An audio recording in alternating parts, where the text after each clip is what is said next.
Okay, last video में हमने study किया था कि current, charges, static electricity and current electricity और डेफिनेशन ऑफ करंट। यहाँ स्टडी करते हैं कि जो एसआई यूनिट होता है इलेक्ट्रिक करंट का, वो एम्पियर होता है, coulomb per second, charge per unit time, flow of charge per unit time. तो 1 एम्पियर करंट को डिफाइन करना है, व्हाट इज़ 1 एम्पियर करंट और SI unit of current. Exam में ये क्वेश्चन दो तरीके से पूछा जाता है, या तो डिफाइन 1 एम्पियर इलेक्ट्रिक करंट और define SI unit of electric current. तो हम डेफिनेशन कैसे फाइंड करते हैं फिजिक्स में, सबसे पहले देखेंगे current is equal to charge upon time. Current is equal to charge upon time. तो 1 एम्पियर फाइंड करना, 1 ampere is equal to 1 coulomb upon 1 second. ऐसा यूनिट ऑफ चार्ज कूलम, ऐसा unit of time second, 1 coulomb upon 1 second. तो ये हमारा definition को form करेगा। If 1 coulomb charge flows through a conductor in 1 second, the current flowing is 1 ampere. अगर किसी तार में से होकर के, किसी कंडक्टर में से होकर के 1 कूलम चार्ज 1 सेकेंड से फ्लो होता है किसी पर्टिकुलर पॉइंट से या उसके एंड से, तो हम कहेंगे कि उस कंडक्टर में, उस वायर में 1 एम्पियर करंट फ्लो हो रहा है। नेक्स्ट टॉपिक है what flows charge through a conductor. तो अभी हमने ये तो स्टडी कर लिया कि जब चार्ज फ्लो होता है, एवरी कंडक्टर जो भी करंट को फ्लो होने देते हैं, अपने में से चार्ज को फ्लो होने देते हैं, उन्हें हम कंडक्टर बोलते हैं। तो metals are good conductor of electricity. तो इन मेटल्स में होता क्या है कि फ्री इलेक्ट्रॉन्स होते हैं। जब जिन एलिमेंट्स में फ्री इलेक्ट्रॉन्स ज़्यादा क्वांटिटी में होते हैं, वो अच्छे कंडक्टर होते हैं, गुड कंडक्टर ऑफ इलेक्ट्रिसिटी। तो अब ये फ्लो कैसे होते हैं? Flow of charge is called current, but उसका कॉज क्या है? फ्लो क्या अपने आप होंगे, कभी होंगे? तो कब ये चार्ज फ्लो होता है? तो क्या है वो जो चार्ज को फ्लो कराता है? क्योंकि अगर हमने घर में वायरिंग कर रखी है तो इट मीन्स उस कॉपर का वायर यूज़ किया हुआ है हमने, कॉपर के वायर के अंदर फ्री इलेक्ट्रॉन्स ऑलरेडी हैं, तो तब तक उसमें करंट नहीं फ्लो होता जब तक हम मेन से इलेक्ट्रिक क्या नहीं लेते, इसका कनेक्शन नहीं लेते। जब बिजली का कनेक्शन लेते हैं तभी करंट है। तो वो उससे हमें क्या मिला? इलेक्ट्रिक करंट जब फ्लो होता है तब उस केस में कौन है जो फ्लो कराता है? तो उसी कंसेप्ट को हम यहाँ पर पढ़ते हैं। तो क्या है ऐसा जो करंट फ्लो कराता है? सबसे पहले हम एक कंडक्टर, एक वायर का क्रॉस देखते हैं, एक सेक्शन, एक पीस है वायर का। तो it contains a large number of free electrons, बहुत सारे फ्री इलेक्ट्रॉन्स हैं इसमें। तो कंडक्टर है। अब जब वो अपने ओरिजिनल स्टेट में है, जब तक हमने इस पर कुछ फ्री स्टेट में है, जब ये रखा हुआ है, तो क्या होगा कि ये इलेक्ट्रॉन्स, फ्री इलेक्ट्रॉन्स मूव तो करेंगे, क्योंकि वो मूव करने के लिए फ्री है, अपने लास्ट सेल में से, वैलेंस सेल में से बाहर चले गए हैं, मूव तो करेंगे, लेकिन इनकी मूवमेंट डायरेक्टिव नहीं होगी, एक पर्टिकुलर डायरेक्शन में इनकी मूवमेंट नहीं होगी। ये रैंडम मूवमेंट करेंगे, एक दूसरे से टकराएंगे, और इसके बाद इनका जो नेट फ्लो होगा, किसी पर्टिकुलर डायरेक्शन में जो नेट फ्लो होगा वो ज़ीरो हो जाएगा। तो किसी पर्टिकुलर डायरेक्शन में ये फ्लो नहीं हो पाएंगे। तब क्या होगा? अब हम क्या करते हैं, इस वायर को हम एक सेल से कनेक्ट कर देते हैं। ये ड्राई सेल है, इस सेल पर पॉजिटिव एंड और नेगेटिव एंड होते हैं, और अगर हम इसको वायर के एंड से कनेक्ट कर दें तो तब हम देखेंगे कि इसमें करंट फ्लो हो गया। करंट कैसे फ्लो होता है, क्या इस प्रोसेस में होता क्या है? फ्लो ऑफ इलेक्ट्रॉन्स, चार्ज का फ्लो होना। तो चार्ज कैसे फ्लो हुआ? ये नेगेटिव एंड है, तो नेगेटिव एंड हमने यहाँ पर कनेक्ट किया, और पॉजिटिव एंड को यहाँ पर कनेक्ट किया। तो उस केस में क्या हुआ, नेगेटिव एंड नेगेटिवली चार्ज। तो नेगेटिव चार्ज इलेक्ट्रॉन्स को रिपेल करेगा क्योंकि इलेक्ट्रॉन्स पर भी नेगेटिव चार्ज होता है। और ये एंड जो है ये पॉजिटिवली चार्ज है, तो ये क्या करेगा, ये इसे अट्रैक्ट करेगा। अब ये इलेक्ट्रॉन इस तरफ को खींचे जा रहे हैं, पुल हो रहे हैं, यहाँ पुलिंग हो रही है, और ये पुश धक्का दे रहे हैं, यहाँ से धक्का लग रहा है और यहाँ से खींचा जा रहा है। तो अब इनका फ्लो है एक पर्टिकुलर डायरेक्शन में, माइनस से प्लस की तरफ, इस डायरेक्शन में इनका फ्लो हो जाएगा। तो हम कहेंगे कि इसमें करंट आ गया। तो वो डिवाइस क्या है जिसने इसमें एक किसी वायर में करंट को, इलेक्ट्रॉन्स को फ्लो किया, यानी कि करंट बिल्डअप किया। करंट को बिल्डअप करने वाली डिवाइस है सेल। बहुत सारे सेल्स को अगर हम कनेक्ट करते हैं तो वो बन जाता है बैटरी। और तीसरी चीज़ क्या होती है, मेंस, जो हम इलेक्ट्रिक कनेक्शन लेते हैं, जो पोल्स से हमारे घर में डोमेस्टिक सप्लाई आती है, उसे मेंस बोलते हैं। तो ये 3 चीज़ें हैं जो कि क्या करती हैं, किसी भी सर्किट में या किसी भी वायर में करंट फ्लो कराती हैं।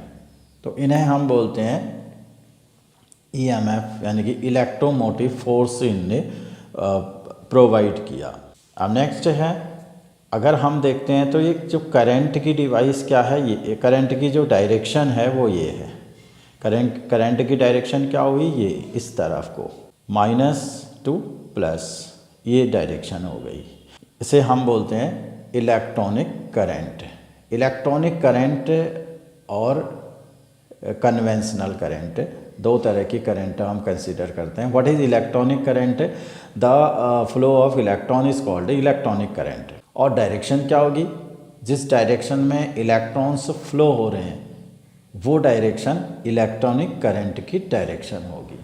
लेकिन कन्वेंशनली जब हम आगे पढ़ेंगे, सर्किट में ड्रॉ करेंगे करंट की डायरेक्शन, तो वो इलेक्ट्रॉन के फ्लो होने की डायरेक्शन के हमेशा अपोजिट होती है। तो कन्वेंशनल करंट, जिसको हम कन्वेंशनली कंसीडर करते हैं, वो क्या होती है, the flow of positive charge is considered as conventional current. तो क्लियरली ये इलेक्ट्रॉनिक करंट के डायरेक्शन की अपोजिट हो गई, क्योंकि इलेक्ट्रॉन नेगेटिवली चार्ज्ड होते हैं। जिस डायरेक्शन में इलेक्ट्रॉन फ्लो हो रहे हैं उस डायरेक्शन के अपोजिट डायरेक्शन में फ्लो होने वाले डायरेक्शन को हम कन्वेंशनल करंट की डायरेक्शन कहते हैं। अब क्योंकि पॉजिटिव चार्ज तो फ्लो होता नहीं है किसी भी कंडक्टर में, फ्लो तो इलेक्ट्रॉन ही होते हैं, इसलिए कंसीडर कर दिया इसको कि करंट, इलेक्ट्रॉन की डायरेक्शन जो है फ्लो होने की, जो डायरेक्शन है उसके अपोजिट डायरेक्शन में क्या हो जाएगी, कन्वेंशनल करंट की डायरेक्शन होगी। और उसी को हम अपने सर्किट डायग्राम्स में और आगे भी जब भी हम शो करेंगे वो कन्वेंशनल करंट को शो करेंगे। नेक्स्ट है electromotive force. Electromotive force, electrons को फ्लो कराने के लिए जिस फोर्स की ज़रूरत पड़ी, जिस फोर्स से वो रिपेल हुए और पुश हुए और पुल हुए, तो फोर्स तो लगा तभी तो किसी कंडक्टर में चार्ज फ्लो होता है। करंट किसकी वजह से आया, बैटरी या फिर सेल को किसी सर्किट में जोड़ने से आया। तो इसका मतलब क्या हुआ, सेल या बैटरी के अंदर एक एनर्जी है जिसने फोर्स अप्लाई किया और उसे इलेक्ट्रॉन्स को फ्लो कराया, तो एक वर्क डन हुआ। तो इलेक्ट्रोमोटिव फोर्स क्या है, the force by which a cell और battery flows the current electrons. Potential difference, अब इसके बाद हमारा अगला कॉन्सेप्ट आता है potential difference. What is potential difference, जब करंट फ्लो होता है तो उस करंट के फ्लो होने में इलेक्ट्रॉन्स यानी कि चार्ज एक जगह से दूसरी जगह पहुंचते हैं।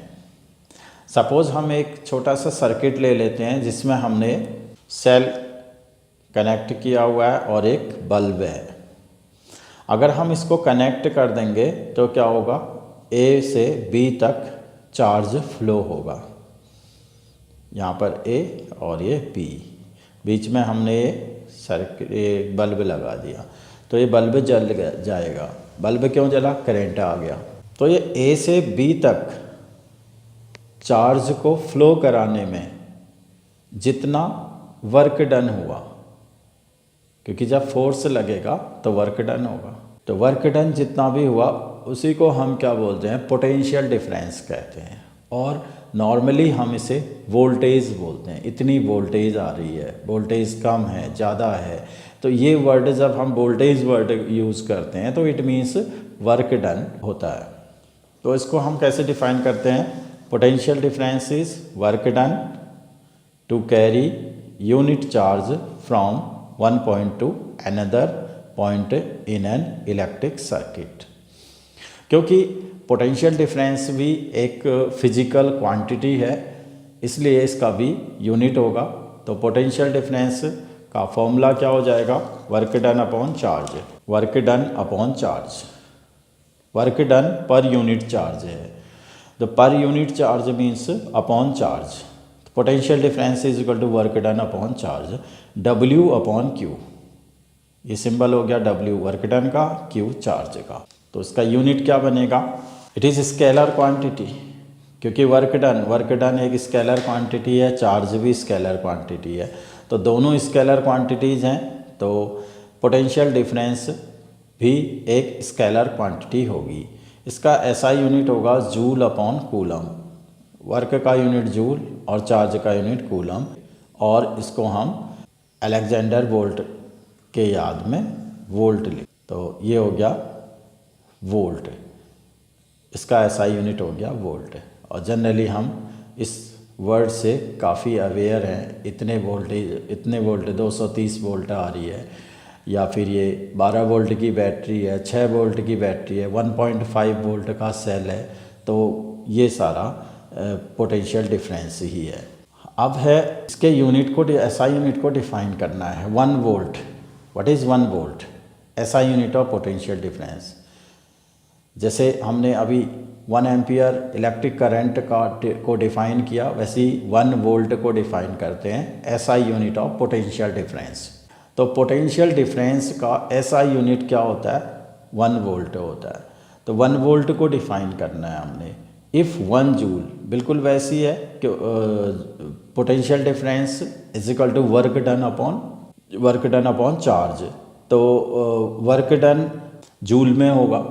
अगर 1 जूल वर्क 1 कूलम चार्ज को 1 पॉइंट से दूसरे पॉइंट में ले जाने में किया जाता है, तो क्या हो जाएगा, वो उन 2 पॉइंट्स के बीच का जो पोटेंशियल डिफरेंस होगा, वो पोटेंशियल डिफरेंस 1 वोल्ट होगा। If 1 joule work is to be done to carry 1 coulomb charge from one point to another point, then the potential difference between these points is 1 volt.